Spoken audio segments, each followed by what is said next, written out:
Hello दोस्तों, आप सभी का स्वागत है एनिमे की इस दुनिया में। तो इस एनिमे की शुरुआत एक ऐसे गांव से होती है जो नेचुरल रिसोर्सेज से भरा हुआ है और यहाँ के लोग मोस्टली एडवेंचरर्स है जिनके पास एक कमाल के मैजिकल पावर्स। साथ ही ये लोग काफी डेयरिंग और हिम्मत वाले भी हैं। इस गांव का नाम है द लिब्रिंथ और ये शहर ऐसे बनाया गया है जैसे पूरा शहर अपने आप में ही एक जादू हो। इस शहर के कोने कोने में कुछ लड़के गैम्बल कर रहे होते हैं, मजे कर रहे होते हैं और अपनी लाइफ को फुल एंजॉय कर रहे होते हैं। और यहीं पर फर्स्ट अपीयरेंस होती है हमारे हीरो निक की, जो कि एक यंग लड़का है मगर जो अपनी एज से ज्यादा मेच्योर सोचता है। जैसा कि उसके एडोप्टेड फादर कहते हैं, निक एक लाइट फाइटर है और वो एक adventurer group countless battle art का मेंबर है। उसकी लाइफ के सिर्फ दो ही गोल हैं। पहला शादी करके अपनी गर्लफ्रेंड को हद से ज्यादा प्यार करना और दूसरा गोल है अपने एडवेंचरर ग्रुप को पूरे गांव का नंबर 1 ग्रुप बनाना। लेकिन बदकिस्मती से एक एक करके उसके सारे सपने टूटने लगते हैं। उसके कान में गूंजती रहती है आर्गुस की आवाज। उसके एडोप्टेड फादर जिन्होंने उसे पाला था और टीम में लिया था,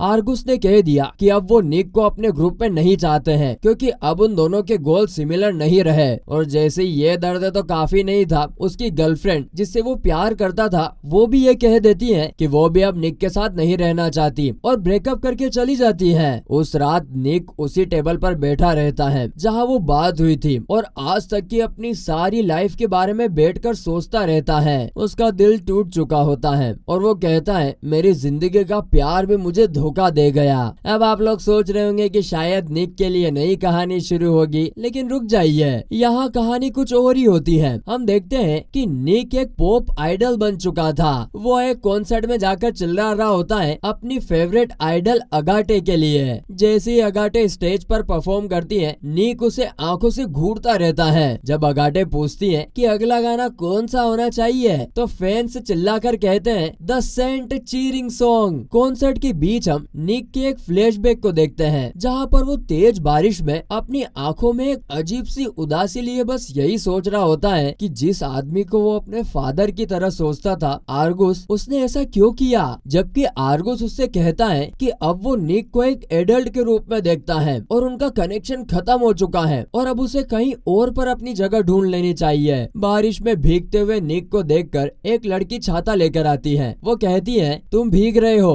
तुम्हें कुछ हेल्प चाहिए क्या। मगर निक बस सर झुकाकर बैठा रहता है। लड़की गुस्से में कहती है अरे तुम मुझे क्या गली का कुत्ता समझ रहे हो क्या। फिर वो निक को एक एक फ्लायर देती है। साथ ही वो बताती है कि वो एक रॉकी आइडल है और उसका काम है लोगों के बीच प्यार बांटना। वो निक को अगले दिन एक कॉन्सर्ट में इनवाइट करती है साउथ गेट के पब्लिक हॉल में। निक पहले तो मना करता है लेकिन अगले दिन वो कॉन्सर्ट अटेंड कर लेता है और अगाटे की परफॉर्मेंस देखकर काफी इम्प्रेस होता है। उस कॉन्सर्ट में वो फुल एंजॉय करने के बाद वो अपने घर लौट जाता है जो कि उसने रेंट पर लिया होता है। यहाँ आकर वो डिसाइड करता है कि अब उसे एक नई एडवेंचरर पार्टी ज्वाइन करनी चाहिए और इतना डिसाइड करते ही वो अपने शहर के सब गिल्ड में जाता है एक पॉजिटिव एनर्जी के साथ। लेकिन अंदर जाते ही उसका सारा कॉन्फिडेंस हिल जाता है क्योंकि अपनी लाइफ के दो सबसे भरोसेमंद लोगों से धोखा खाने के बाद उसे अब किसी पे भी भरोसा करना या बात करना तक भी काफी मुश्किल हो रहा था। एक एडवेंचरर पोस्टर को देख के वो किसी से बात करने की कोशिश करता है लेकिन तभी आर्गुस के वर्ड याद आते ही वो फिर से रुक जाता है। वो एक्टिंग करता है जैसे कि उसकी तबीयत खराब हो रही है और वो वहाँ से चला जाता है। वो सोचता है अगर वो अपनी स्किल्स दिखाए तो कोई पार्टी शायद उसे ज्वाइन करने के लिए बोलेगी, लेकिन वो किसी पर भरोसा नहीं कर पा रहा था। किसी पर भी ट्रस्ट करना उसके लिए बहुत मुश्किल हो गया था। वो गिल्ड से बिना किसी पार्टी के ही बाहर निकल जाता है। डिप्रेस और कंफ्यूज वो एक एडवेंचरर बार में ड्रिंक करने जाता है। वहाँ वो देखता है कि दूसरे एडवेंचरर ग्रुप तो सेलिब्रेट कर रहे हैं लेकिन इधर तो उसके सामने रखी ड्रिंक भी उसे कड़वी लगती है क्योंकि अपनी लाइफ में इतना बेबस और अकेला उसने कभी खुद को महसूस नहीं किया था।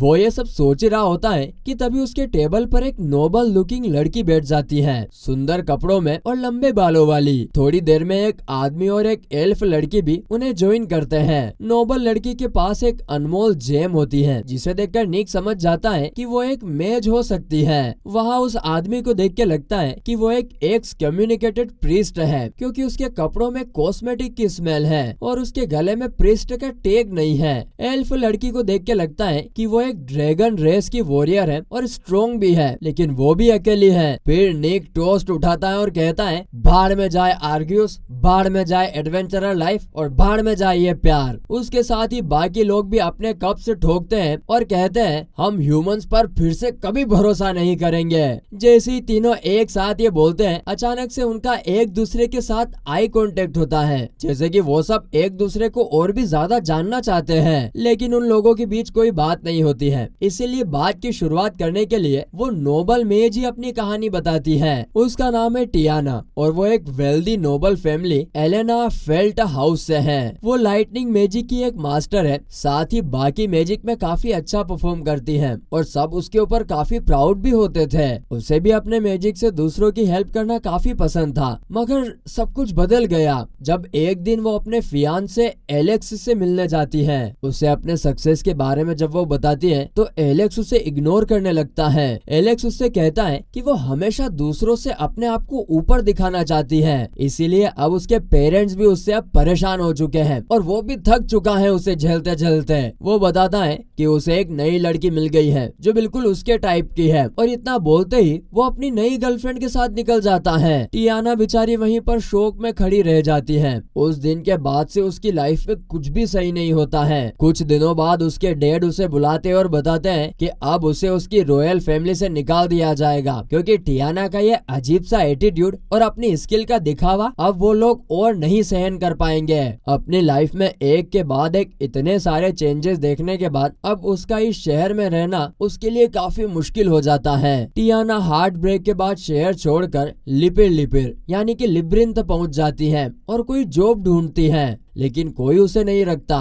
क्योंकि उस जैसे पावरफुल मैच के लायक किसी के पास कोई जॉब नहीं होती है। तभी एक दिन उसे एक गैम्बलिंग का पोस्टर दिखता है, जिसका प्राइस अमाउंट देखकर वो हॉर्स बेटिंग में लग जाती है और फिर धीरे धीरे गैम्बलिंग के एडिक्ट बन जाती है। वो शुरुआत के दिनों में तो जीत रही होती है, मगर धीरे धीरे फिर अपना पूरा पैसा हार कर उसके पास रेंट देने लायक पैसे भी नहीं बचते हैं। तो फिर अब वो सही तरीके से पैसे कमाने के लिए वो डिसाइड करती है एक एडवेंचरर बनने का, लेकिन कोई भी पार्टी उसे देखकर डर कर भाग जाती है। और इसी तरीके से फिर आज फुल फ्रस्ट्रेट होकर वो यहाँ पर बियर पीने आ गई। उसकी स्टोरी खत्म होते ही अब निक उसे काफी सिंपैथी देता है, लेकिन उसे अभी भी बाकी दो लोगों की स्टोरी में इंटरेस्ट होता है, इसीलिए अब वो उस फादर की तरफ देखता है। उस फादर का नाम जेम होता है। फिर फादर जेम एक एक्स प्रीस्ट अपनी कहानी सुनाता है। वो मेडलार सिटी के एक चर्च में था, जहाँ पर हर प्रॉब्लम का सॉल्यूशन दिया जाता था और वहाँ के लोग भी जेम की काफी इज्जत किया करते थे,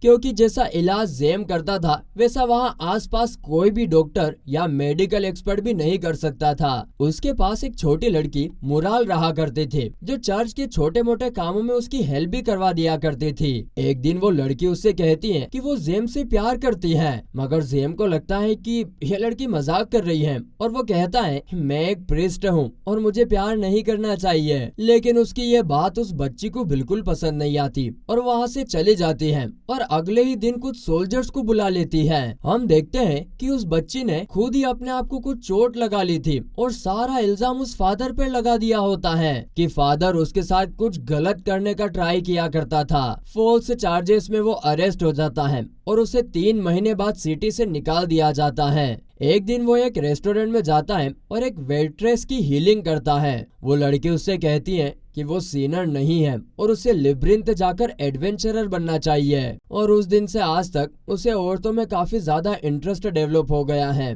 लेकिन ट्रस्ट इशू के कारण उसने कोई भी पार्टी ज्वाइन नहीं की और अब यहाँ भी माहौल जमाने के लिए आया है। तीसरी लड़की भी कहती है कि जिसे उसने ट्रस्ट किया था उसने उसे धोखा दिया और उसकी एक सबसे इम्पोर्टेंट चीज जिसे वो जान से ज्यादा प्यारा मानती थी उसे भी चुरा कर ले गए। तीनों लोग निक, टियाना, जेम और वो एल्फ लड़की, ये तो 4 हो गए ना, क्या राइटर भाई साहब। सब एक साथ टेबल पर ड्रिंक करते हैं और इस जालिम दुनिया को भर भर के गाली देते हैं और पूरी रात ड्रिंक करने के बाद उंधे हो जाते हैं। अगले दिन जब निक और बाकी सब उठते हैं तो सब खुद को टियाना के रूम में पाते हैं। उन लोगों को कुछ याद नहीं होता कि पिछली रात क्या हुआ था, मगर निक कहता है तुम लोग हो कौन और यहाँ पर क्या कर रहे हो, तुरंत यहाँ से जब चले जाओ। लेकिन तभी टियाना कहती है, ओ होशियारी, ये मेरा घर है, तुम लोग निकलो यहाँ से। फिर जब सब जाने लगते हैं तो निक उन्हें रोकता है और कहता है, क्यों ना हम अपने पास्ट को छोड़कर एक नई तरीके से जीना स्टार्ट करें, क्यों ना हम मिलकर एक पार्टी बनाएं, क्योंकि हम सबको इंसानों पर भरोसा करना मुश्किल लगता है।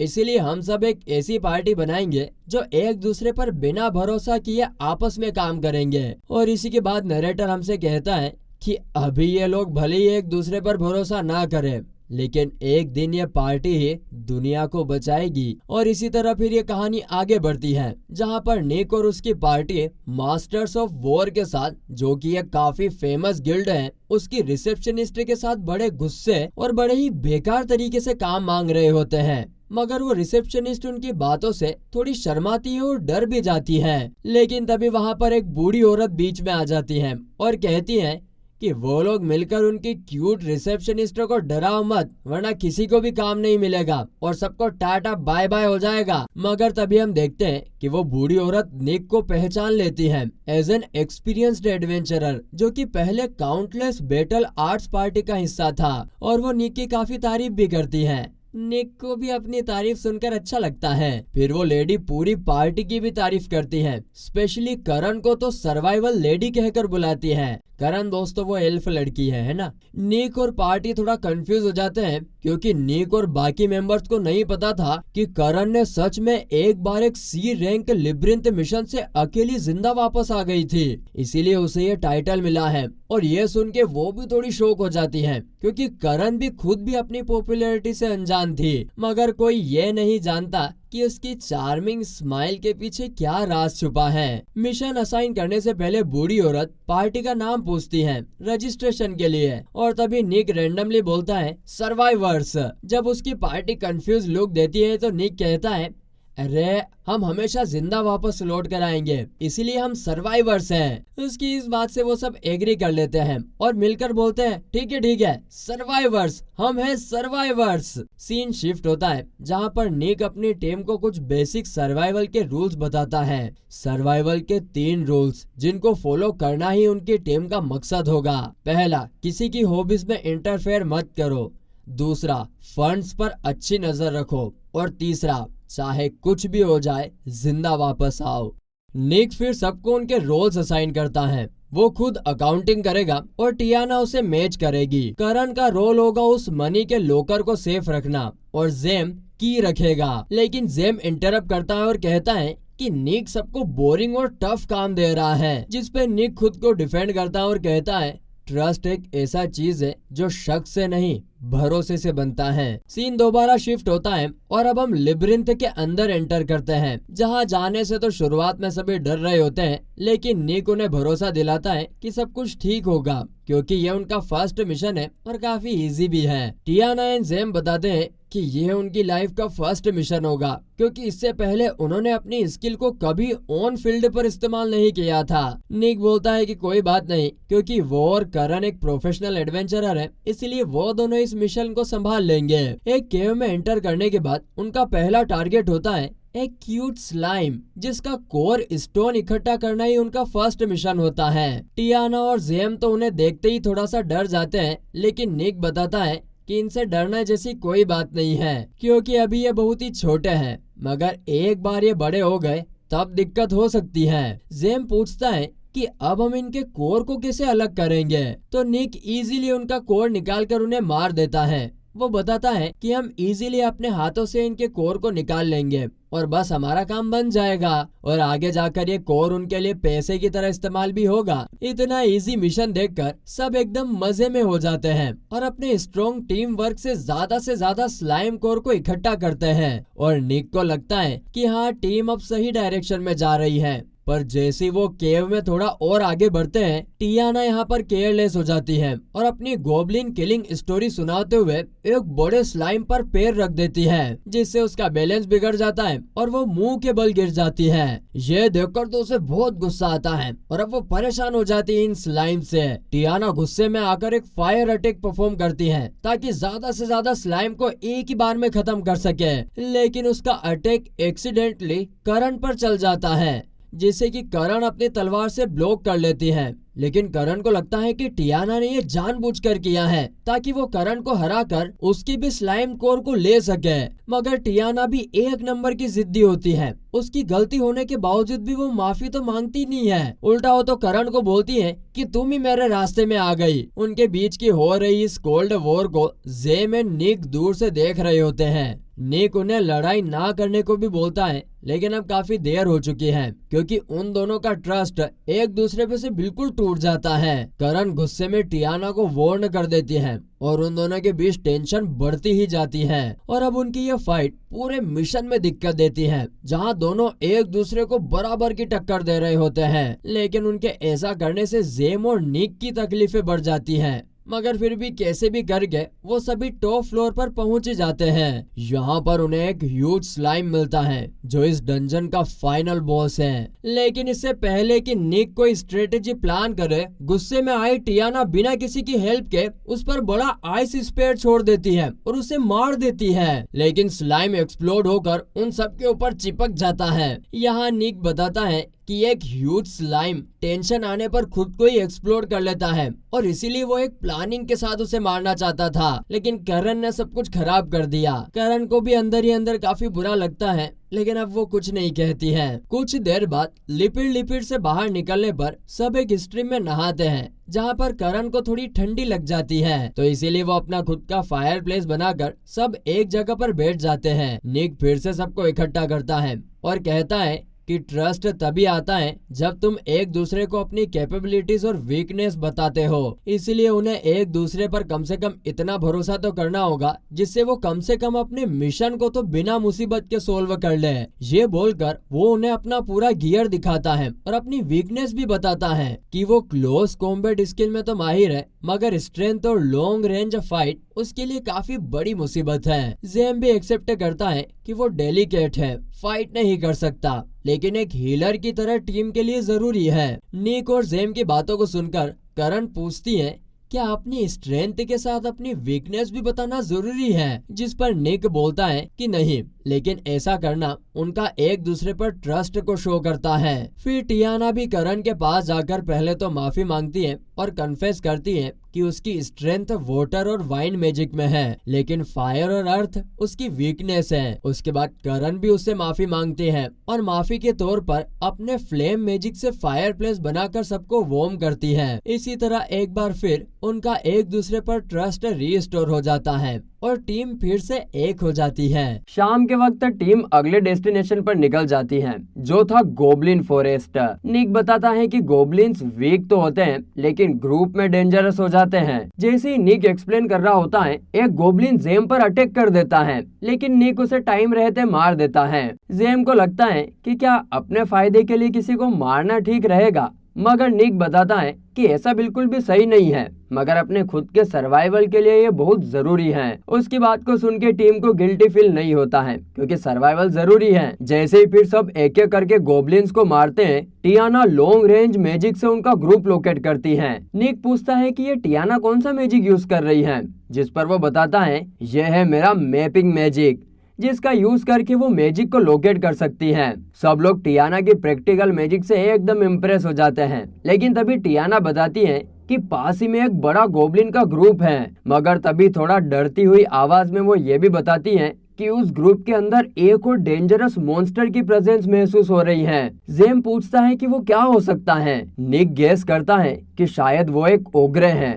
होप गोब्लिन का इवोल्व्ड फॉर्म। निक कहता है कि ये मॉन्स्टर पहले से ज्यादा डेंजरस है और टीम के पास एक्सपीरियंस भी नहीं है और उनके पास रिट्रीट का ऑप्शन भी नहीं है, क्योंकि अगर वो भाग गए तो गोब्लिन और ज्यादा ग्रुप्ड हो जाएंगे और लोगों के लिए थ्रेट बन जाएंगे। साथ ही टीम को पैसे भी तो चाहिए। निक सबको रोल असाइन करता है टियाना लॉन्ग रेंज से डिस्ट्रैक्ट करेगी, जेम्स सपोर्ट और हील करेगा और निक और करण ओग्रे को डायरेक्ट कॉम्बैट में मारेंगे। सब अपनी जान दांव पर लगाकर इस फाइट के लिए तैयार होते हैं और दोस्तों यही चीज साबित करेगी कि उन्हें एक दूसरे पर कितना भरोसा है। हम देखते हैं कि निक और करण के अटैक से एनिमी काफी इम्पावर हो जाता है और एक साथ ग्रुप बनाकर अटैक करता है, लेकिन टियाना अपने मैजिक से गोब्लिन को टक्कर देती है, जबकि करण और निक सीधा उस बड़े बीस्ट पर चार्ज करते हैं। करण कहती है कि चाहे जितनी भी गोब्लिन्स को काट लो वो बार बार आ जाते हैं, ये गोब्लिन्स इजीली गिरने वाले नहीं हैं बिना एक जबरदस्त फाइट के। ये देखकर निक सभी को एक एडवाइस देता है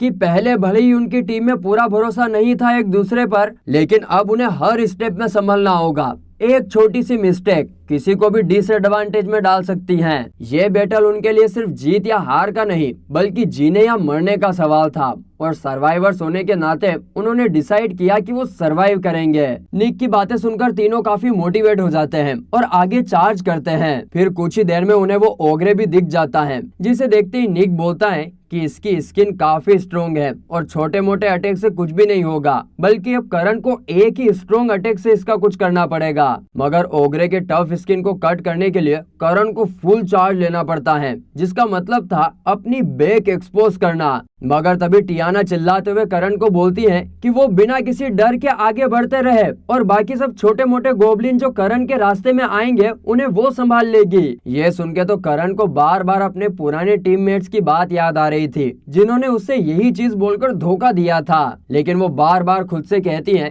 कि मुझे अपनी टीम पर भरोसा करना ही होगा और वो आगे चार्ज करती है बिना किसी और चीज की परवाह किए। टियाना भी अपने मैजिक से बाकी सभी गोब्लिन्स को मारती है ताकि करण बिना कोई दिक्कत के आगे जा सके। और जैसे ही करण को एक ओपनिंग मिलती है वो अपनी बड़ी सी तलवार फायर मैजिक से चार्ज करता है और एक ही वार में ओग्रे का सर उसकी बॉडी से धड़ करके अलग कर देता है और उनका यही टीम वर्क उनको ये जीत दिला देता है, वरना ये बैटल इम्पॉसिबल हो जाती। बैटल के बाद निक गोब्लिन के कॉर्प्सेस से उनके कोर्स इकट्ठा करता है और टियाना से पूछता है क्या वो भी लेना चाहेगी, लेकिन टियाना इस हॉबी से दूर रहना पसंद करती है। करण उसी वक्त अपने पास्ट के बारे में सोचने लगती है। तभी उस वक्त ओग्रे के कोर को निकालते वक्त निक जब ज्यादा ही फोर्स लगा देता है तो उस वक्त वो करण पर गिर पड़ता है और तभी करण के गले में पहना एक पेंडेंट टूट जाता है। शायद इसका मतलब है करण ने अपना वो डार्क पास्ट तोड़ दिया है और उसके सामने एक नई रोशनी भरी जिंदगी है, उन दोस्तों के साथ जिनके ऊपर वो भरोसा कर सकती है। उस टूटे हुए पेंडेंट को देखकर निक को काफी अफसोस होता है और वो बार बार करण से माफी भी मांगता है, लेकिन यहाँ पर गुस्सा होने के बदले करण तो निक को थैंक्स बोलती है क्योंकि वो खुद भी ये चीज काफी समय से करना चाहती थी। इस सीन के बाद हम करण का एक फ्लैशबैक देखते हैं जहाँ उन्हें बचपन से भी सिखाया गया था कि ड्रैगन काइंड कीन एक प्राउड जाति है, उसका एक बड़ा फर्ज है हर उस ह्यूमन को फॉलो करना जो एक हीरो बनने वाला हो, जिससे वो मिलकर दुनिया बचा सके। करण जो ड्रैगन काइंड की एक लड़की है जमीन पर बैठी होती है और सोचती है कि क्या उसकी लाइफ सच में रियल है।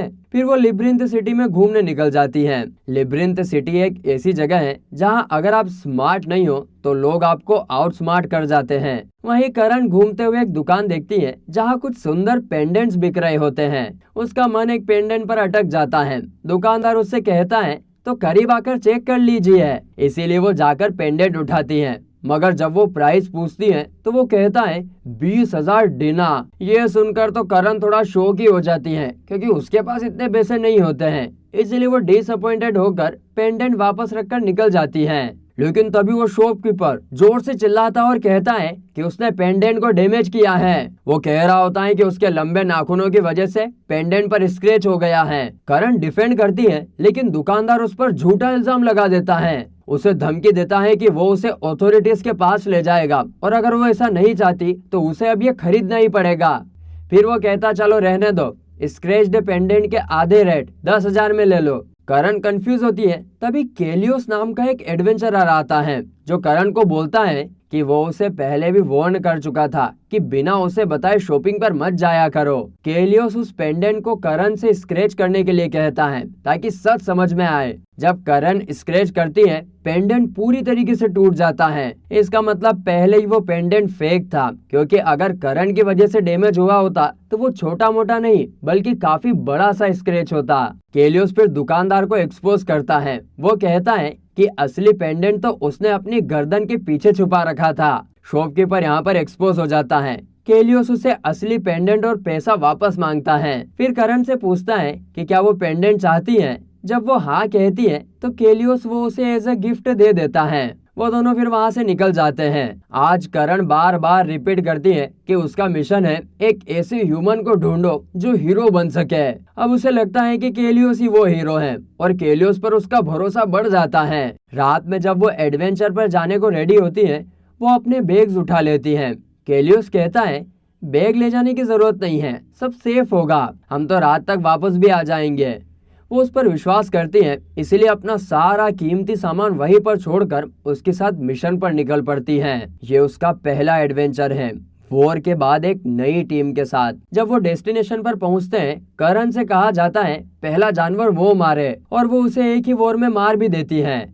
यह देखकर केलियोस और उसके बाकी टीम मेंबर काफी इम्प्रेस होते हैं और करण की तारीफ भी करते हैं। और बाकी लोग उस एनिमल की स्किन को अलग कर लेते हैं, जो कि उनके मिशन का पार्ट होता है। तभी जब करण कहती है कि वो भी एनिमल का वेट उठाएगी, तो उस पर सब हंसने लगते हैं। केलियोस उसे समझाता है कि टीम में हर किसी को अपना बेस्ट काम करना चाहिए, सब कुछ अकेले करने की जरूरत नहीं होती है।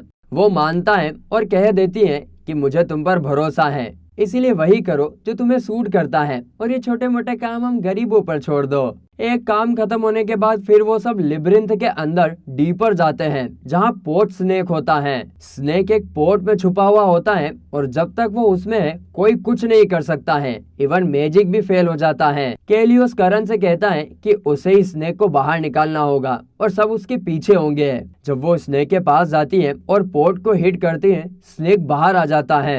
वो उसके अटैक को डॉज करती है, लेकिन स्नेक स्ट्रोंग होता है। स्नेक अपने पॉइजन से एक ग्रीन कवर बना लेता है, जिसका मतलब करण नहीं समझती। केलियोस कहता है कि वो सिर्फ डराने की कोशिश कर रहा है, लेकिन तब तक स्नेक उस पर ओवर पावर हो जाता है और वो गिर जाती है। करण को समझ में आ जाता है कि उसके ऊपर पॉइजन का असर हो रहा है, इसीलिए हेल्प के लिए वो केलियोस को बुलाती है, लेकिन वो गायब होता है। तभी करण के सामने केलियोस और उसके दोस्तों का असली चेहरा सामने आता है, जो कि करण पर जोर जोर से हंस रहे होते हैं। वो कहते हैं कि स्नेक हमेशा पहले अटैक में जहर छोड़ता है, जब पॉइजन वीक हो जाए तब वो स्नेक को मारते हैं, और यही उनका प्लान था, क्योंकि इस स्नेक से अकेले लड़ना उनके बस की बात नहीं थी, और इस स्नेक की स्किन की ब्लैक मार्केट में काफी ज्यादा कीमत है। वो लोग करण की आंखों के सामने ही स्किन को निकाल लेते हैं और करण को वहीं छोड़कर चले जाते हैं। करण काफी देर तक वहीं पर रोती है और उसे यकीन नहीं होता कि इंसान अपने फायदे के लिए किस लिमिट तक जा सकता है। मगर कुछ भी करके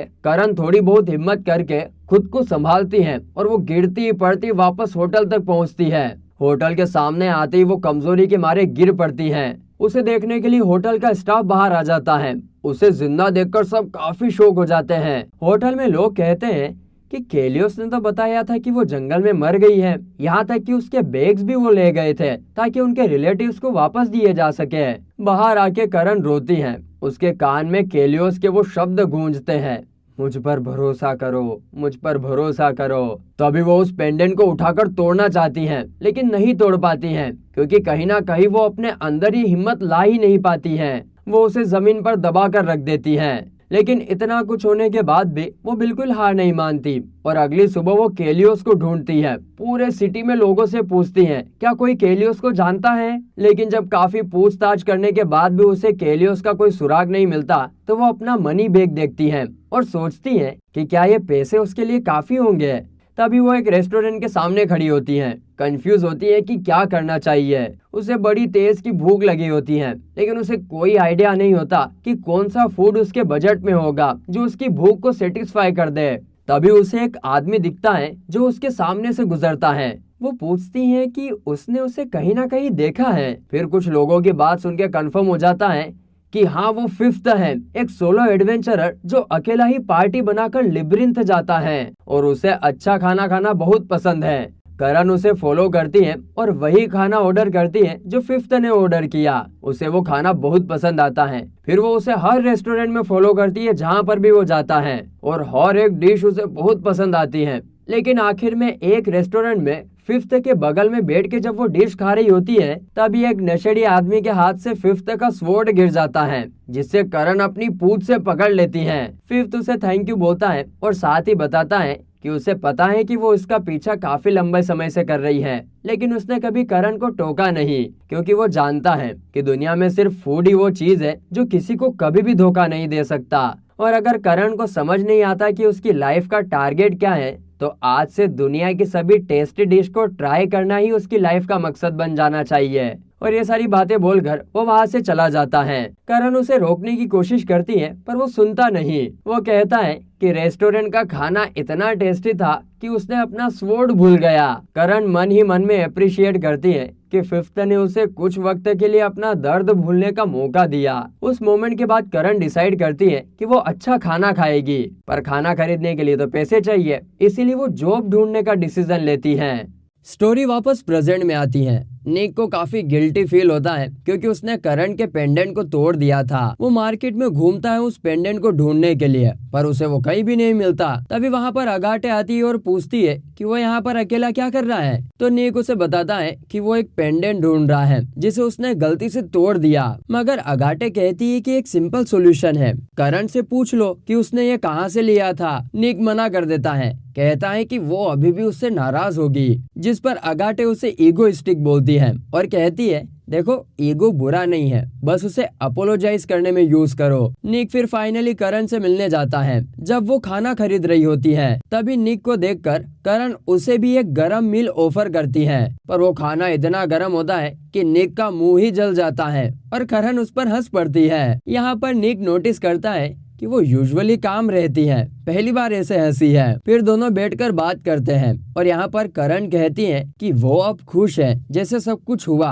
वो अपने पहले वाली लाइफ से ज्यादा आज की सिचुएशन पसंद करती है, क्योंकि एक पल था जब वो खुद भी उस लॉकेट को दूर से दूर करना चाहती थी, लेकिन कभी ऐसा कर ही नहीं पाई। इसीलिए निक ने जो किया उसे कोई भी गलती ना माने और कोई भी अफसोस ना करे, जिसे सुनकर निक भी काफी खुश होता है और उसको थोड़ा रिलीफ फील होता है। अगले दिन सब लोग बाहर में मिलते हैं अपने फेल्ड एडवेंचर के बाद। दूसरे एडवेंचरर्स उनका मजाक उड़ाते हैं, मगर तभी वो औरत आती है और उन्हें एक मिशन देती है, लिब्रिंथ ऑफ बॉन्ड में जाकर एक स्वॉर्ड ढूंढना है, स्वॉर्ड ऑफ बॉन्ड्स।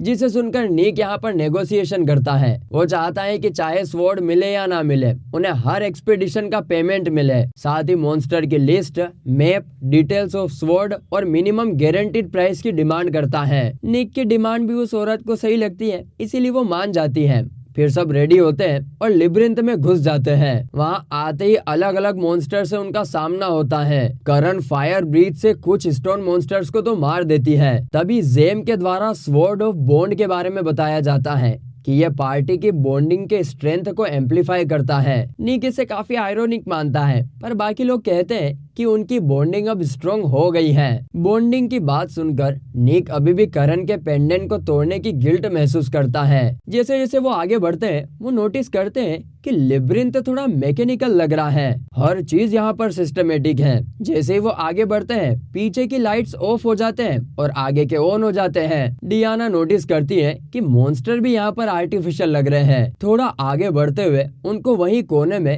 एक सीक्रेट कॉरिडोर मिलता है जहाँ निक ग्रीन लाइट देखता है, जबकि मैप में तो लिखा था कि रेड लाइट होगी। निक चेक करने के लिए आगे जाता है और तभी अचानक से वहाँ पर एक सीक्रेट वॉल खुल जाती है, जिसे देखकर सब सरप्राइज हो जाते हैं। वहीं उन्हें आगे एक बड़ा रूम मिलता है जिसमें ग्लास केसेस होते हैं और उसके अंदर एक ग्लोइंग रेड केस दिखता है। वो देखकर वो सभी थोड़ा आगे जाकर चेक करते हैं तो उसमें उन्हें एक स्वॉर्ड का हिल्ट दिखता है, जो देखने में तो स्वॉर्ड ऑफ बॉन्ड ही लग रही होती है, मगर ऐसा लगता है कि जैसे कि ये टूटी हुई हो। जैसे ही वो लोग आपस में स्वॉर्ड को हो रही कंफ्यूजन को लेकर बात करते हैं कि ये स्वॉर्ड ऑफ बॉन्ड है भी या नहीं, तभी उस स्वॉर्ड में से एक ओल्ड मैन की आवाज सुनाई देती है जो उन्हें कॉन्ग्रेचुलेट करता है। सब कंफ्यूज होते हैं क्योंकि ब्लेड तो मिसिंग है। स्वॉर्ड कहता है कि वो ही स्वॉर्ड ऑफ बॉन्ड है, पर सबको यकीन नहीं होता। लेकिन जब निक कहता है कि उनके पास ऑलरेडी अपने स्वॉर्ड से तो सब लोग डिसाइड करते हैं कि उस स्वॉर्ड हिल्ट को बेच देंगे,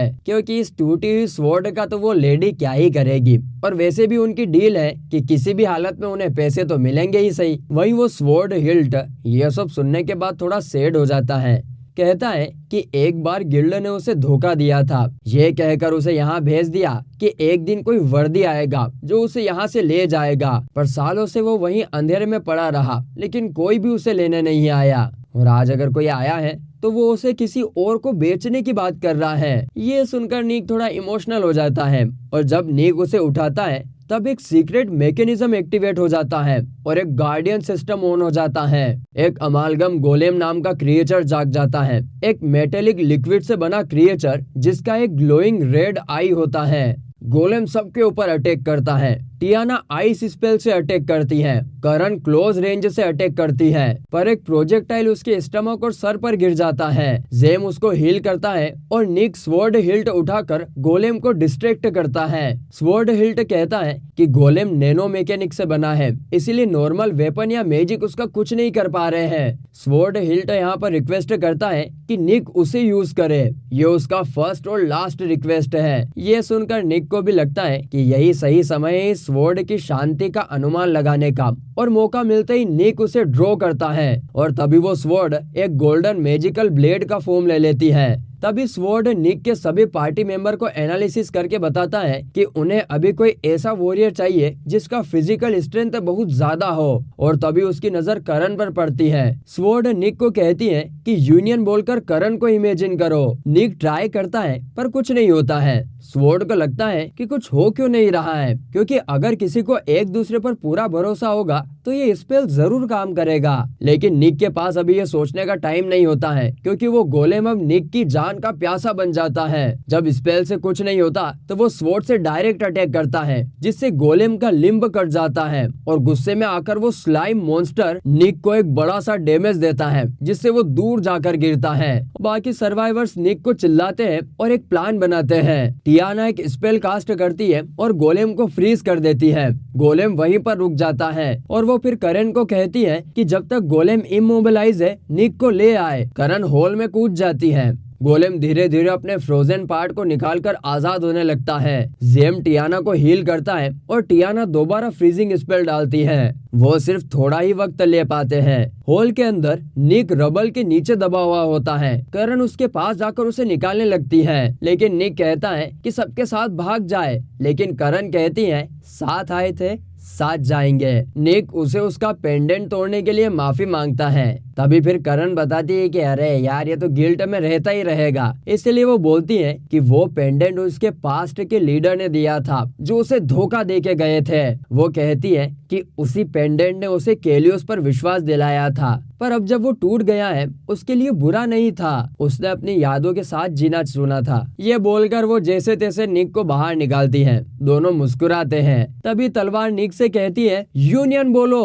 वहीं दूसरी तरफ रूम में गोलेम टियाना और जेम के बिल्कुल पास होता है। टियाना उससे कहती है कि निक और करण के बिना भी उन्होंने अच्छा काम किया, लेकिन तभी गोलेम एक ब्राइट लाइट में फट जाता है जो कि टियाना और जेम को टेम्पररी ब्लाइंड कर देता है। जब वो दोनों आंखें खोलते हैं तो वो देखते हैं निक को, लेकिन उसके बालों में करण का टच भी होता है और उसके आर्मर में ड्रैगन वाइब्स।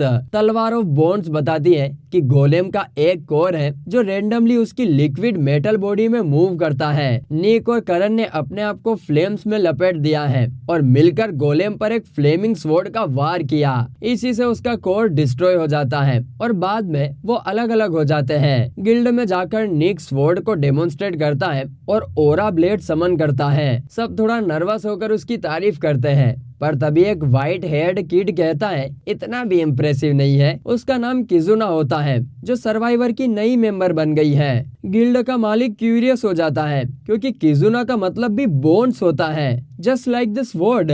तभी हमें पता चलता है कि ये किजुना कोई और नहीं बल्कि वो स्वॉर्ड खुद ही है, जिसने खुद को एक ह्यूमन फॉर्म देकर उस स्वॉर्ड से अलग कर दिया है। किजुना अपने पैरेललाइजेशन फंक्शन के लिए थैंक्स करती है, जिससे उसका ह्यूमन फॉर्म पॉसिबल हुआ। निक उसे नाम यूज करने के लिए थोड़ा डांटता है, लेकिन टियाना कहती है कि मैजिकल आइटम्स के नाम में पावर होती है। अगर वो अपना अपने ओरिजिनल नेम से मिलता जुलता नहीं रखेगी तो उसका पावर यूज करना मुश्किल हो जाएगा।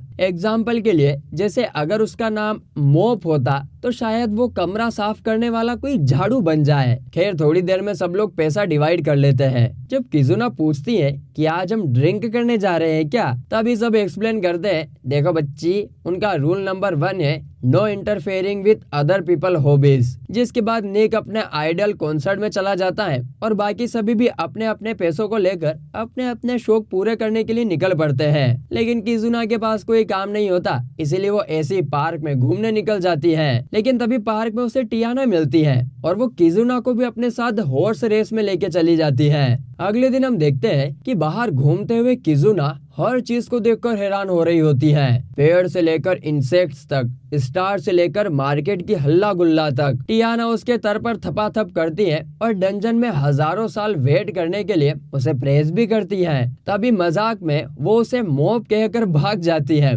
और किजुना भी उसके पीछे भागती है। किजुना दुनिया की हर छोटी चीज में ब्यूटी देखती है, from dusty windows to Nick के आइडल पोस्टर तक। वो लाउडली डिक्लेयर करती है, ये दुनिया तो बहुत खूबसूरत है, और वो काफी खुश है। आगे फिर गिल्ड में निक सबको डिफरेंट डिफरेंट टास्क देता है। करण को लॉक बॉक्स, जेम को कीप और टियाना को मैजिकल अबेकस। सब लोग शॉक हो जाते जब उनको पता चलता है कि उनके पास सिर्फ ₹200 दिन ही बचे हैं। ठेरी की धुन है। और ये जानने के बाद निक कहता है, चलो फिर नई जॉब ढूंढना शुरू करो। यहाँ पर सीन शिफ्ट होता है टियाना के फ्लैशबैक में। फ्लैशबैक में दिखाया जाता है कि टियाना एक प्रेस्टिजियस स्कूल की स्टूडेंट थी, पर फियोंसे और एक्यूजेशन की वजह से उसे वहां से निकाल दिया गया था। वहीं पर उसके एक मास्टर उसे फेयरवेल गिफ्ट के तौर पर उसे एक इग्नाइटर गिफ्ट में देते हैं और कहते हैं कि तुम स्टूडेंट ना सही लेकिन एक मेज हो, जहाँ पर हमें उनकी फिलोसॉफी भी सुनने को मिलती है।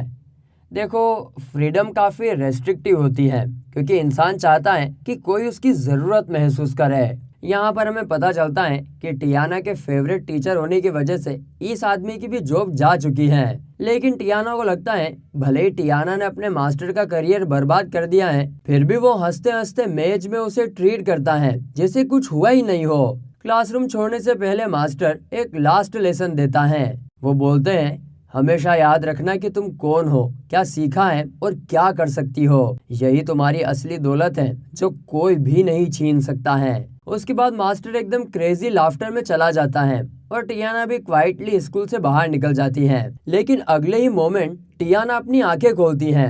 रियलिटी में इनके एक कमरे में है, एक एडवेंचरर की जिंदगी जी रही है। उसका दिल कहता है, क्या सब कुछ एक दिन सडनली नॉर्मल हो सकता है जैसे पहले था। पहले वो मेंशन के सॉफ्ट पिलोज में उठती थी, फियोंसे से बातें करती थी या फिर मास्टर से नई स्पेल सीखती थी। अब तो सारे सर्वाइवर्स अपने अपने रूम में उठते हैं। करण अपनी स्वॉर्ड के साथ, जेम अकेला सा कर्ल होके पड़ा होता है। सबके दिल में एक छुपा रिग्रेट है, क्या हम पास्ट में वापस जा सकते हैं। तभी हम एक पास्ट का सीन देखते हैं। निक के ड्रीम में वो क्लोडिन को बर्थडे गिफ्ट देता है, लेकिन क्लोडिन कहती है, बस इतना, मुझे और चाहिए। जब निक उठता है तो पता चलता है कि किजुना ने उसके स्लीप थॉट्स बारिश में डायरेक्ट मैनिपुलेशन किए थे, इसीलिए निक को इतना खतरनाक सपना आ रहा था। अगले सीन में सब लोग एक जगह पर डेली मीटिंग के लिए मिलते हैं। बाकी सब तो पास्ट में वापस जाने की सोच में लगे होते हैं, लेकिन किजुना फुल एनर्जी में कहती है, मेरा कोई पास्ट नहीं है जिसमें मुझे वापस जाना हो, आज ही सबसे मजेदार दिन है। सब लोग उसकी पॉजिटिविटी से काफी इम्प्रेस होते हैं। तभी वो सभी अपने नए मिशन पर आइस लिब्रिंथ में रेस टू ओग्रे से फाइट करने को पहुंच जाते हैं। सब किजुना का टेलीपैथी यूज करते हैं ताकि साइलेंटली प्लान बना सके। जेन को कंफ्यूजन होती है कि वो डायरेक्ट अटैक क्यों नहीं करते हैं, लेकिन निक क्लैरिफाई करता है कि ये ओग्रे पुराने वाला नहीं है। और टियाना भी ये एक्सप्लेन करती है कि ओग्रेस हर बार रीबोर्न होते हैं जब मियाज़मा ज्यादा हो जाता है। करण कैजुअली टेलीपैथी का रेंज टेस्ट करने लगती है और टियाना उसे डांटती है। तभी किजुना फुल डैश में जाती है और कहती है, रियल पावर मेरे ब्लेड में है, और ऐसा बोलकर डायरेक्ट ओग्रे पर अटैक करने के लिए निकल पड़ती है। ओग्रे भी उस पर अटैक करता है, जिससे किजुना परफेक्टली ब्लॉक करती है। आइस प्रोजेक्टाइल को डिफ्लेक्ट करके वो टेलीपोर्ट करती है और पैरेलल क्लोन स्पेल यूज करके ओग्रे के चारों तरफ से अटैक करती है और विक्ट्री मिल जाती है। लेकिन ये सब में कुछ भी पार्ट ना लेने के बाद भी निक थोड़ा टायर्ड फील करता है। जिस पर किजुना बताती है कि वो निक का स्टेमिना और मैजिक को ही चैनलाइज कर रही थी। सब उसके स्वॉर्ड स्किल से इम्प्रेस होते हैं। वो बताती है कि उसका यूनियन टेक्निक अभी भी है, बट निक तो उसे फिलहाल अवॉइड करता है क्योंकि इसके बाद उससे काफी कमजोरी हो जाती है। बाद में निक और करण डिनर के लिए मिलते हैं, जहां वही रेस्टोरेंट मिलता है जो निक के सपने में था और जहां पर उसका ब्रेकअप हुआ था। रेस्टोरेंट को देख के निक उन्हें अंदर जाने से मना करता है, लेकिन करण और किजुना उसकी बातों को अच्छे से इग्नोर करते हुए अंदर निकल जाते हैं। जिसके बाद कुछ देर बाहर खड़े रहने के बाद निक भी थोड़ी हिम्मत करके अंदर चला ही जाता है। वहीं पे मील के दौरान क्लोडिन फिर आ जाती है, जहां उसकी स्कैम चालू होती है। इस बार उसका शिकार एक मासूम सा बच्चा था। वो लड़का क्लोडिन के लिए गिफ्ट लाया था, जिसे देख के निक को बिल्कुल एक देजा वू आ जाता है और उसे आज ये अच्छे से समझ में आ जाता है कि क्लोडिन ने शायद कभी उससे अच्छे से प्यार किया ही नहीं, बल्कि ये तो शायद उसका साइड बिजनेस है, लोगों को इमोशनल बेट देकर पैसे मांगना, और आज भी वो यही कर रही है। लेकिन इस बार निक बीच में इंटरफेयर करता है और सबके सामने उसके लाइज और सब कुछ एक्सपोज कर देता है। अब अपने सच को अपनी आंखों के सामने एक्सपोज होता देख क्लोडिन एक इमोशनल ड्रामा करने लगती है और क्लोडिन गुस्से में गिफ्ट फेंकती और चली जाती है। वो बच्चा अपसेट हो जाता है, लेकिन निक उसका कॉन्फिडेंस वापस लाता है और उसे अपनी पार्टी के साथ कुछ खाना भी ऑफर करता है। कुछ देर बाद क्लोडिन फिर से एंट्री लेती है और इस बार एक बीस्ट मैन लियोन के साथ में। लियोन वहां आते ही पहले तो निक के ऊपर एक पूरी की पूरी कुछ तो गिरा देता है, जिस पर निक कुछ रिएक्ट ही नहीं करता है और उसे चैलेंज करता है। लेकिन ट्विस्ट आता है जब अकेले में आने के बाद वो निक को सॉरी बोलता है, क्योंकि उसे स्कैम का सच पता था। और लियोन उसके बाद निक को भी ऑफर करता है कि वो भी उसके साथ इस बिजनेस में लग जाए, और अगर निक ने उनका साथ दिया तो वो उसे भी थोड़ा हिस्सा देंगे, और अगर वो मना करेगा तो आज जो उसकी हालत होगी उसका जिम्मेदार वो खुद होगा। लेकिन निक उसकी बात नहीं मानता है। निक एक सरप्राइज अपरकट मार के उसे नीचे गिरा देता है और बताता है कि मनी तो जरूर चाहिए, लेकिन दूसरों को धोखा देकर कमाया पैसा कभी ट्रू नहीं होता है। क्लोडिन का स्कैम एक्सपोज हो चुका होता है। तभी यहाँ पर एक सोर्सरर किड मैजिक ब्लास्ट करता है, लेकिन करण अपनी टेल से उसे पिन डाउन कर देती है। सब कुछ ऑलमोस्ट ड्रामेटिक फिनाले की तरफ पहुँचते हैं और गिल्ड मास्टर एंट्री लेता है, सबको स्कोल्ड करता है फॉर क्यूजिंग ड्रामा। अगर रूल्स फॉलो किए जा रहे हैं तो गिल्ड मास्टर के पास उन्हें रोकने का कोई रीजन नहीं है। ये बात सुनकर निक कंफ्यूज हो जाता है, लेकिन लियोन बस कैजुअली एक्सेप्ट कर लेता है। और फिर अचानक अनाउंस होता है एक मैथमेटिक्स बेयर नकल बैटल। अब तो सिर्फ निक ही नहीं, बाकी सर्वाइवर भी कंफ्यूज हो जाते हैं। तभी गिल्ड मास्टर एक्सप्लेन करता है कि ये बैटल एक 1-on-1 कंपटीशन है, जहां मैथ्स और फिजिकल ब्रोल दोनों एक साथ होंगे। टोटल 10 राउंड्स होंगे और हर राउंड तब खत्म होगा जब दोनों मैथ प्रॉब्लम सोल्व कर लेंगे। हर 10 पॉइंट का फर्क एक फ्री पंच का मौका देगा। प्लेयर डिसाइड करने के लिए नाम ड्रॉ किए जाते हैं और अनलकी ड्रॉ निकलता है उनकी मसल बेरिज्ड ड्रैगनियन फाइटर करण। वो डर के मारे स्टटर करती हैं, लेकिन निक उसे चीयर करता है। दूसरी तरफ आयरन टाइगर्स के लिए मैथ प्लेयर चुनी जाती है क्लोडिन। ट्रेनिंग के लिए करण मॉक टेस्ट लेती है, जिसमें जेम चेक करता है और कहता है कि उसमें पोटेंशियल तो है, मगर जब करण अपना स्कोर पूछती है जेम डायरेक्ट आंसर नहीं देता है और सिर्फ उसकी मेहनत की तारीफ करता है। और जब फाइनली स्कोर रिवील होता है तो वो निकलता है 18 आउट ऑफ 100। करण चिल्लाने लगती है कि वो ये नहीं कर सकती है, लेकिन जेम कामली कहता है कि अब एटलीस्ट उन्हें ये तो पता है कि उसे कैसे ट्रेन करना है। अगली एक हफ्ते तक पूरा ग्रुप मिलकर प्लानिंग और करण की मैथ में हेल्प करता है, लेकिन करण नोट करती है कि जेम रोज बार में गर्ल्स के साथ दिख रहा है। वहाँ एक लड़की उससे कहती है कि टाइम वेस्ट ना करे। जेम यूजुअली उनसे इंफॉर्मेशन कलेक्ट करता है। क्लोडिन लोगों के दिल तोड़ती है, बैक क्रीपी है, और लियोन सिर्फ ताकतवर ही नहीं है बल्कि क्लेवर भी है। फिर एक लड़की रोज एक स्ट्रेंज आदमी के बारे में डिस्क्राइब करती है। Wavy flaxen hair, blue eyes, velvet जैसी आवाज, लेकिन वो आदमी एक्चुअली जेम ही होता है। अगले दिन रूफ टॉप पर बैटल शुरू होती है, जिसे देख के काफी ज्यादा ऑडियंस चीयर कर रही होती है। कुछ देर में राउंड 1 स्टार्ट होता है। करण और क्लोडिन प्रॉब्लम सोल्व करते हैं। करण को बेसिक एडिशन सब्सट्रैक्शन आता है, सो वो फास्टली सोल्व कर लेती है। क्लोडिन उसे टोंट करती है, लेकिन करण इग्नोर करती है। और वहीं बॉक्सिंग रिंग में निक और लियोन फेस ऑफ में होते हैं। निक पंच मारने जाता है, लेकिन लियोन डोज करता रहता है। वो क्लियरली टाइम वेस्ट कर रहा होता है। करण पहले प्रॉब्लम सेट कंप्लीट कर लेती है, लेकिन जब स्कोर्स आते हैं तो वो 86 स्कोर करती है और क्लोडिन 98। जेम कहता है कि टू फास्ट होने से मिस्टेक्स होती हैं। राउंड 2 में भी क्लोडिन आगे निकल जाती है। करण का स्कोर 79। क्लोडिन टोंट करती है कि अब उन्हें 2 पंचेस फ्री मिलने वाले हैं। लियोन निक के पेट पर पंच देता है। करण शौक है। निक यहाँ पर करण को चीयर करता है, कहता है कि वो पहले 80% क्वेश्चन गलत करती थी, अब 80% सही कर रही है। वो उसे अमेजिंग बोलता है। इस पर करण स्माइल करती है। क्लोडिन तो यहाँ पर फिर टोंट करती है, लेकिन करण उसे इग्नोर करती है। अब वो मैथ प्रॉब्लम को खुशी से सोल्व करती है, क्योंकि निक ने उसके ग्रोथ को नोटिस किया था। सर्वाइवर सस्पेक्ट करते हैं कि आयरन टाइगर चीटिंग कर रही है, और ये चीटिंग कुछ इस तरीके से है कि जब क्वेश्चन टफ हो जाएंगे तब वो थॉट्स जेम यूज करके क्लोडिन तक सेंड करेंगे। लेकिन ये जानने के बाद भी उनको डिटेक्ट करना मुश्किल हो रहा है। लेकिन लियोन अब भी ऑडियंस के टोंट इग्नोर करके रिट्रीट कर रहा होता है। लेकिन कुछ भी करके टियाना टेलीपैथी डिटेक्ट करने की कोशिश करती है, पर कुछ नहीं मिलता। फिर वो गिल्ड मास्टर से सजेस्ट करती है कि सारे क्वेश्चन एक साथ दिए जाए। आइडिया पॉपुलर होता है और सब लोग एग्री कर लेते हैं। जब क्वेश्चन दिए जाते हैं, करण उसे तुरंत सोल्व करने लगती है, जिसे देखकर क्लोडिन शॉक में बेग से आंसर मांगना स्टार्ट करती है। बेग एक अलग जगह से उसे आंसर भेज रहा है। टियाना फिर मैजिक डिटेक्ट करती है। किसी डिस्टेंस में कुछ डिटेक्ट हो रहा है, तो वो और बाकी क्वाइटली वहां पर जाते हैं। निक लियोन से कैजुअली पूछ लेता है कि उनका तीसरा टीममेट कहां पर है, जिस पर लियोन एंग्शियस हो जाता है। क्लोडिन इरिटेट हो जाती है जब बेग आंसर्स नहीं भेज पाता। फिर चिल्ला के वो बोलती है बहुत टाइम ले रहा है। उस मोमेंट पर टियांग बेग को लेके वापस आती है और गिल्ड मास्टर को थॉट जेम दिखाती है। फिर जब क्लोडिन से पूछा जाता है कि क्या उसके पास भी जेम है, तो वो गुस्से में टीथ ग्राइंड करती है। चीटिंग यहाँ पर पकड़ी जाती है। बैटल यहाँ पर खत्म कर दी जाती है और आयरन टाइगर्स को गार्ड्स पकड़ कर ले जाते हैं। क्लोडिन चिल्लाकर कहती है कि वो बुरा इंसान नहीं थी।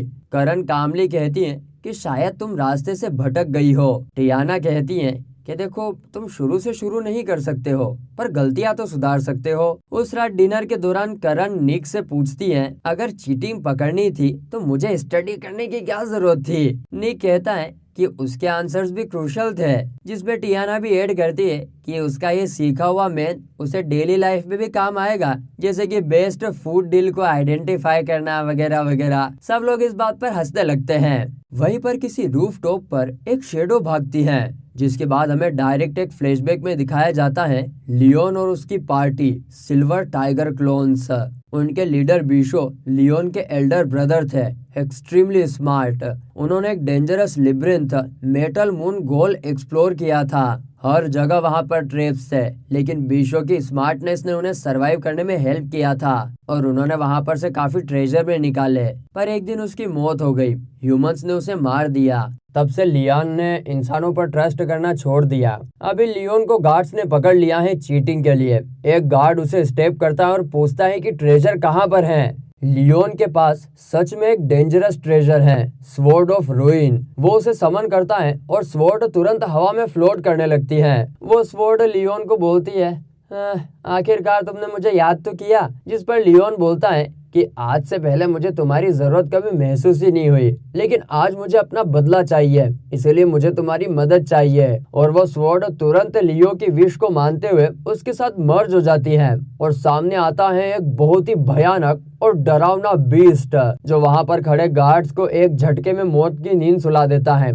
और अब वो बीस्ट, जो कि लियोन ही है, अपने बदले के लिए निकल पड़ता है। दूसरी तरफ कैसीनो में टियाना पोकर खेल रही होती है और जहां पर एक लड़की दिखती है जो कि अपने बॉयफ्रेंड को खेलने के लिए काफी सारे पैसे दे रही होती है। मगर ये देखकर टियाना बिल्कुल एनॉय हो जाती है और बोलती है कि जो लोग अपने खुद के पैसों से जुआ नहीं खेल सकते हैं, उन्हें कैसीनो में आने तक का हक नहीं होना चाहिए। और यहाँ पर तो देखो, ये आदमी अपनी गर्लफ्रेंड को सिर्फ पैसों के लिए ही इस्तेमाल कर रहा है। टियाना की ये बात उस आदमी को बिल्कुल पसंद नहीं आती। लेकिन इससे पहले कि वो कुछ बोले, वहाँ एक अजीब सा ब्लास्ट होता है और सारे क्राउड में एक भगदड़ मच जाती है। जब क्राउड भागता है, तब एक tiger like creature casino casino में घुस जाता है। वो लियोन ही होता है अपने इवोल्व्ड फॉर्म में। सब पैनिक करते हैं। लियोन निक को ढूंढ रहा होता है। टियाना उसे डिस्ट्रैक्ट करती है और एक इग्नाइटर से उसे इलेक्ट्रीट्यूट करती है, लेकिन लियोन बच जाता है। फिर वो टियाना पर अटैक करता है, लेकिन निक स्वॉर्ड के साथ आ जाता है और उसका अटैक ब्लॉक कर देता है।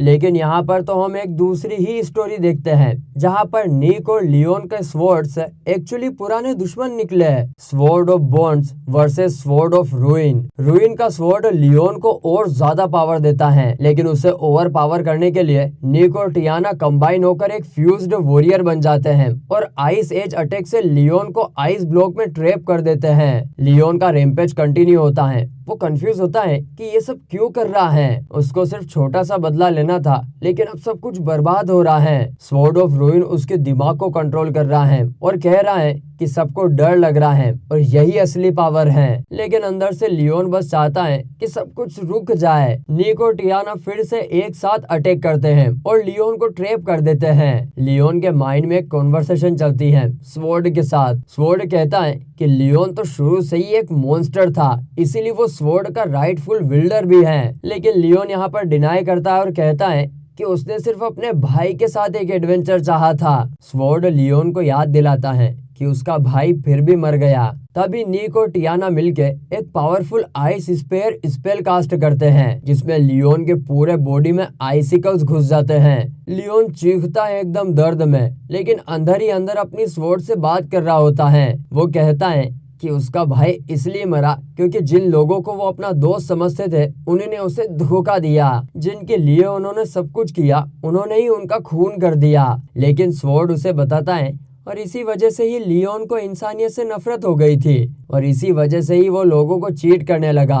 लियोन कहता है, मैं बुरा इंसान नहीं हूँ, मैं सिर्फ एक बच्चा था जो अपने भाई के साथ खुश था। वो विश करता है कि कोई उसे बचा ले, उसका रैम्पेजिंग बॉडी को रोके। तभी आइस क्रैक होने लगता है और निक और टियाना वापस दिखते हैं।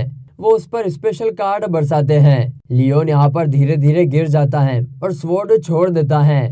टियाना तुरंत उस स्वॉर्ड को फ्रीज कर देती है।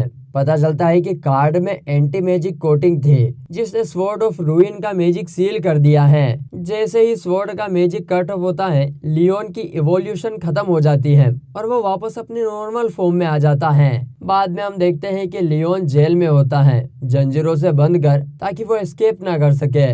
निक उससे मिलने आता है और देखता है कि लियोन का बॉडी कितना कमजोर हो गया है। मसल्स तो जैसे पूरी तरीके से गायब ही हो चुकी हैं। निक बताता है कि कसिनो तो बर्बाद हो गया, लेकिन किसी को चोट नहीं आई। स्वॉर्ड भी सील हो चुका है। लियोन रियलाइज करता है कि निक ही वो लंबा आदमी था जिससे उसने फाइट करी थी और फिर वो खुशी से मुस्कुरा देता है कि वही आदमी उसे हरा पाया।